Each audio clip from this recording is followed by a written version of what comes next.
जंग का माहौल किसके लिए फायदेमंद है? आज ग्लोबलाइजेशन की बात है, पूरी दुनिया एक घर है, एक परिवार है। भारत के नागरिक भी अलग अलग देशों में जाकर अपनी सेवाएं दे रहे हैं। कोई शिक्षा प्राप्त कर रहा है तो कोई वहां रोजगार कर रहा है। दुनिया के किसी भी कोने पर अगर जंग का माहौल है, अगर युद्ध चल रहा है, तो उसका असर भारत पर भी होना निश्चित है। महज वहीं तक बात नहीं है, भारत के बॉर्डर के अंदर भी इसका असर होगा और हो रहा है। कहां कहां क्या क्या असर हो रहा है, क्या क्या परेशानियां पैदा हो रही हैं। इस जंग को अगर भारत पर थोपा गया, मजबूरी हो गई कि भारत को भी युद्ध में शामिल होना है, तो भारतीय सेना का क्या फर्ज होगा, क्या करना है और हर नागरिक को क्या करना है, इस पर हम चर्चा करेंगे। एक बहुत काबिल सेना के अधिकारी, जिनके दादाजी सेना में रह चुके हैं, जिनके पिताजी सेना में रह चुके हैं, जो खुद सेना में कर्नल के तौर पर अपनी सेवाएं दे चुके हैं और 1971 की भारत बांग्लादेश पाकिस्तान इस युद्ध में सक्रिय भूमिका निभा चुके हैं और इसके साथ ही साथ कारगिल युद्ध में भी बहुत शानदार रोल अदा किया है, बहुत शानदार भूमिका अदा की है और भारत का परचम हर तरफ लहराया। आइए हम उन्हीं से चर्चा करते हैं। आइए मिलते हैं कर्नल गुरसेवक सिंह जी से। नमस्कार, मैं हूं जसपाल सिंह, आप देख रहे हैं जागरूकता न्यूज। आइए बात करते हैं कर्नल गुरसेवक सिंह जी से। जनाब नमस्कार, सत श्री अकाल। सबसे पहले तो आपसे निवेदन कि आप दर्शकों को अपनी इंट्रोडक्शन दीजिए। ग्रैंडफादर भी कैप्टन भगत सिंह फौज में थे और उन्होंने पहली वर्ल्ड वार में ज्वाइन किया, सेकंड वर्ल्ड वार तक काम किया। देन उनके दो बेटे थे, वो भी फौज में थे और उसके बाद मैं थर्ड जनरेशन, मैंने 35 साल फौज में लगाया। उसके बाद मेरा my son is now colonel serving officer है, ते हमारा पोता भी दोता भी होना, इस दिसंबर में उसको भी कमीशन मिल गया। तो पिछले 100 साल से ज्यादा, 100 साल से ज्यादा लगातार 5 जनरेशन हम फौज में ही पांच पीढ़ियों से आप जो एक तरह से इसकी भारतीय सेना की सेवा कर रहे हैं। हाँ। तो कर्नल साहब, आपने जो एक तरह से 1971 में भारत बांग्लादेश युद्ध में भाग लिया, कैसा अनुभव रहा आपका? 1971 वार में तो मैं सिर्फ 2-2.5 साल की सर्विस थी। मैं लेफ्टिनेंट था, फिर कैप्टन था। तो वो अनुभव तो एज ए यंग अफसर था, जिसमें जोश होता है, ग्राउंड पर काम होता है। कारगिल की लड़ाई में मैं कर्नल था, तो उस टाइम मैं थोड़ा रोक के बात कर रहा हूँ। तो दर्शकों, आपको याद होगा कि ये वही ऐतिहासिक जंग थी जिसमें भारतीय सेना ने वो पराक्रम दिखाया कि पूर्वी पाकिस्तान, पश्चिमी पाकिस्तान को 2 हिस्सों में डिवाइड कर दिया था और तकरीबन 93,000 फौज पाकिस्तान की वो भारत के सामने जो एक तरह से उनको समर्पण करना पड़ा, आत्मसमर्पण। तो जो ना भारत का परचम पूरी दुनिया पर लहराया, वो युद्ध के बारे में भी चर्चा करेंगे जिसमें आपने पार्टिसिपेट किया। कारगिल की लड़ाई के बाद कारगिल की लड़ाई तो देखो, एक्चुअली ये ऑपरेशन था, एक सेक्टर में था, पूरे हिंदुस्तान में लड़ाई नहीं लगी थी, बट बड़ी मुश्किल थी। इसमें बहुत ज्यादा कुर्बानियां यंग अफसर ने दी, क्योंकि इसमें सडनली पता लगा कि पाकिस्तान ने वो पहाड़ियों पर कब्जा कर लिया जो कि श्रीनगर से लद्दाख जाने वाले मेन हाईवे के ऊपर से देख रही हैं और हमको नुकसान कर सकती हैं। उनका इरादा ये था कि अगर वो इस नेशनल हाईवे को बंद कर दें तो पूरा लद्दाख हिंदुस्तान से कट ऑफ हो सकता था। तो इसलिए हिंदुस्तान ने और अपनी फौज ने पूरा जोर लगा के उनको वहां से खरेड़ के वो वापस भेज देते। था पाकिस्तान नुकसान से बचने के लिए उन्होंने अमेरिका के दरवाजे पर जाकर जो एक तरह से माथा रगड़ा, और माथा रगड़ने के बाद ये जो एक तरह से कहा कि आप इस जंग को बंद करा दीजिए। तो हो गया, ठीक है। अभी आपने बहुत बढ़िया एक जो आपने शुरू में इंट्रोडक्शन में बोला कि पहले जमाने में जब लड़ाई लगती थी, किसी कोने में लड़ाई लगती थी, बाकी दुनिया के देशों में उसका कोई ज्यादा असर नहीं होता था। लेकिन अभी सिचुएशन टोटली बदली हो चुकी है। आज के दिन जब लड़ाई कहीं भी लगती है, किसी भी देश में लगती है, उसका असर पूरे दुनिया के देशों में, हर देश के ऊपर होता है। अभी आप देखिए, पहले लड़ाइयां जो लगती थी वो कुछ दिन की होती थी। जैसे 1960 वार थोड़े दिन की थी, 1917 वार 17 दिन की थी, कारगिल की लड़ाई भी 3-4 हफ्ते की थी। लेकिन अभी जो लड़ाई रशिया और यूक्रेन की लगी, वो बोलते थे लोग 2 महीने में खत्म हो जाएगी। आज 4 साल से ज्यादा हो गया, लड़ाई खत्म नहीं हुई। इसी तरह आप ले लो इजराइल और गाजा पट्टी में जो लड़ाई शुरू हुई थी 2 साल पहले, वो भी अभी किचकिच चली जा रही है। जी जी। अभी जो प्रेजेंट हालत में इजराइल और यूएसए ने सोचा था कि ईरान के ऊपर जो हम लड़ाई करेंगे 1 या 2 हफ्ते, 1 या 5-7 दिन में खत्म हो जाएगी। जी जी। आज 15वां दिन चल रहा है। 15वां दिन। और 15वें दिन में कल तक ये आस थी कि यूएसए ऐसी स्टेटमेंट दे रहा है कि शायद वो एक फेस सेविंग रास्ता निकाल के निकल जाएगा, क्योंकि वो प्रेसिडेंट साहब बोल रहे थे कि जी लड़ाई तो हमने जीत ली, हमने सब कुछ कर दिया, तो अभी हम, लेकिन आज एक सिचुएशन ने सडनली टर्न ले लिया। आज यूएसए ने इनका जो एक टापू है ईरान का, जिसमें 80% तेल निकलता है, खर्ड बोलते हैं उसको, उसमें अटैक कर दिया, उस पर अटैक कर। और वो एक बहुत बड़ा इनका ये गलत फैसला है, क्योंकि अगर वहां का तेल सारा उड़ गया तो दुनिया में तेल की कमी आ जाएगी, क्योंकि ईरान मेजर कंट्री है जो सबसे ज्यादा तेल दुनिया को देता है।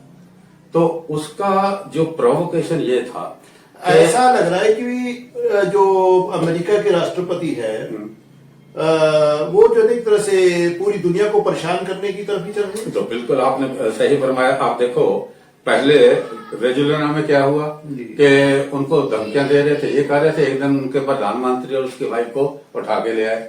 फिर बोलते हमने ग्रीनलैंड लेना है। ग्रीनलैंड वो इनका एम पूरा इसलिए नहीं हुआ क्योंकि यूरोपियन कंट्री ने उनका साथ नहीं दिया। फिर इन्होंने कनाडा को बोला तुम हमारी 51st स्टेट हो, तुम तो गवर्नर जैसे हो। वो सारा नहीं चला तो इनकी आंख थी ईरान के तेल के ऊपर, ईरान के तेल। तो इन्होंने सोचा भी, और इजराइल की खुंदक तो ईरान से चली रही है, क्योंकि ईरान ने डिक्लेयर किया हुआ था कि हम इजराइल को लाइक नहीं करते और हम चाहते हैं कि दुनिया के नक्शे से उड़ जाए। तो इनका तो बहुत ज्यादा आपस में, तो इजराइल ने यूएसए को साथ लेके ये जो अटैक किया था, उन्होंने ईरान को अंडर एस्टिमेट किया। उन्होंने बोला भी इनके पास इतना कुछ असला या इतनी विल पावर, इतना लड़ने की क्षमता नहीं है कि ये टिकेंगे, ये सरेंडर कर जाएंगे।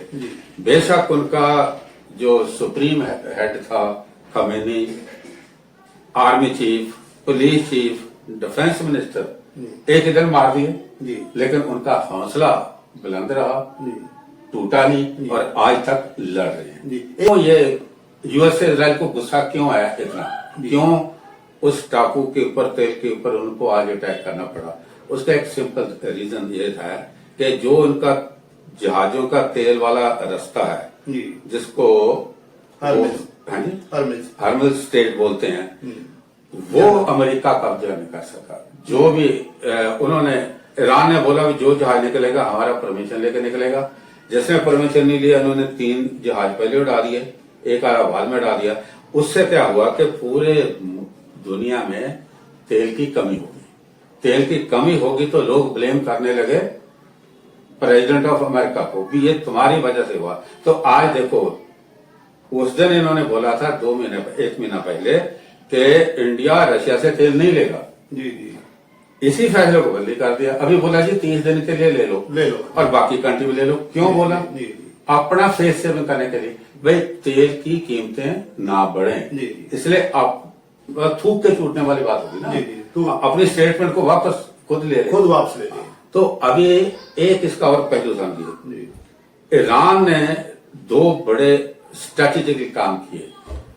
इन्होंने एक कम कीमत वाले जो ड्रोन है वो छोड़ देते हैं, वो वन वे ट्रैफिक है, वो जाते हैं वापस नहीं आते, लेकिन नुकसान करते हैं। वो 100, 200, 500 छोड़ते हैं। उनका जो एयर डिफेंस सिस्टम है वो बहुत महंगा है। वो एयर डिफेंस सिस्टम इस्तेमाल करते हैं करोड़ों रुपए का। इनका ड्रोन जो होते हैं वो सारे ₹100 के होते हैं, खिलौना टाइप, और उनको बहुत ज्यादा फाइनेंशियल नुकसान हो रहा है। तो ये एक इनकी बहुत स्ट्रेटजी। दूसरी इन्होंने स्ट्रेटजी ये की, इन्होंने यूएसए पर अटैक नहीं किया। इन्होंने जो खाड़ी देश थे, जहां जहां उन्होंने बेस बनाए थे, जितने भी ये देश हैं, आप बहरीन ले लो, यूनाइटेड अरब ले लो, अपना कतर और दुबई, ये सारे जहां जहां बेस बनाए थे, ईरान ने बड़े एक स्ट्रेटेजिक तरीके से उन बेसों के ऊपर अटैक कर दिया। अभी वो जो देश है उनका अपनी डिफेंस तो है नहीं। उन्होंने अमेरिका से एक संधि की हुई है कि भाई हम अपना डिफेंस नहीं रखेंगे, आप हमारी प्रोटेक्शन करना, हम उसके बदले में आपको ये बेस दे। जो अमेरिका अपने बेस की सुरक्षा नहीं कर सका, तो वो उन देशों की सुरक्षा कैसे करेगा? एग्जैक्टली। तो अभी वो देशों का प्रेशर अमेरिका पर था कि भाई हमारा तो, वो देशों के पास ना तो कोई बड़ी इंडस्ट्री है, ना उनके पास कोई जमीन है जिसमें वो फसलें लगाते हैं, वो टूरिज्म पर निर्भर है।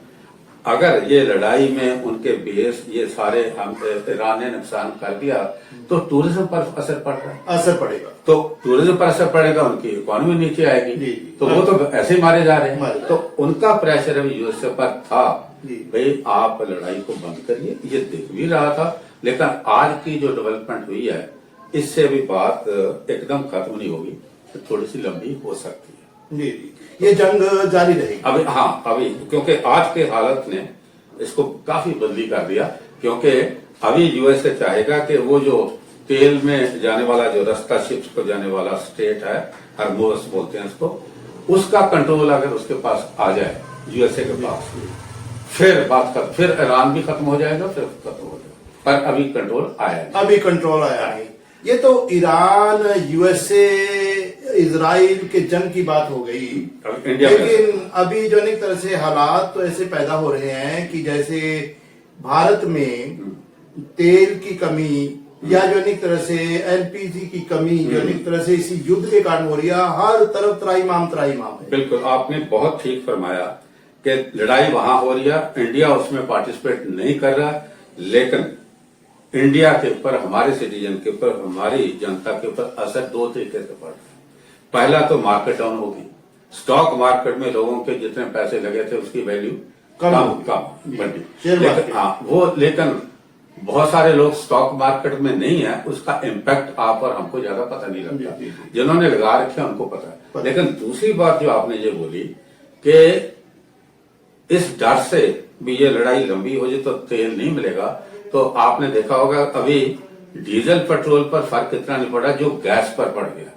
और गैस के ऊपर फर्क पड़ने के भी 2 कारण है। एक तो जेन्युइन शॉर्टेज है, वो तो कम है, इतनी शॉर्टेज नहीं है। पर प्रॉब्लम क्या कि हमारी जो हिंदुस्तान, भारत के लोगों की एक सोच विचार है कि उसको काला बाजारी कर लो, जमाखोरी कर लो, काला बाजारी कर लो, वही हो रही है। आज आप खुद ही बता रहे थे पहले कि सिलेंडर जो 980 रुपए का 2500 का भी मिल रहा है, तो बेसिकली एक दुकान पर आप जाते हो, उसको बोलते भी सिलेंडर मेरे को प्रॉपर इतना चाहिए, बोलता नहीं है।